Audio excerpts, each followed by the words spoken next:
আপনাদের জানিয়ে রাখতে চাই যে এবারের ত্রয়োদশ জাতীয় সংসদ নির্বাচন যে আজকে দলীয় নির্বাচন ঐক্য ঐক্য অর্থাৎ জামায়াতে ইসলামী খেলাফত মজলিস এনসিপি সহ দেশের শীর্ষ স্থানীয় সব রাজনৈতিক দলগুলি রয়েছে এইসব রাজনৈতিক দলগুলির সমন্বয়ে একটি নির্বাচনী জোট করা হয়েছিল সেই জোটের পক্ষ থেকে ঢাকা 15 আসনের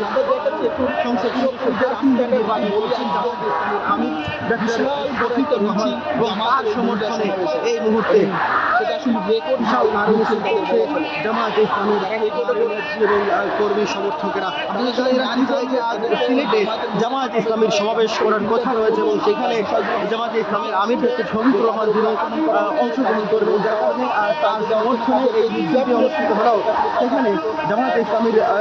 এই প্রার্থী ডক্টর শফিকুর রহমান তাকে কিন্তু উপস্থিত হতে দেখা যায়নি। আমি দেখতে পাচ্ছি সেটা নিয়ে তারা কথা বলছে এবং সব কিছুর প্রতিবাদে এবং জামায়াতের আমি ডক্টর শফিকুর রহমানের নির্বাচনী মিছিলে কিন্তু তারা এটা বের করেছেন এবং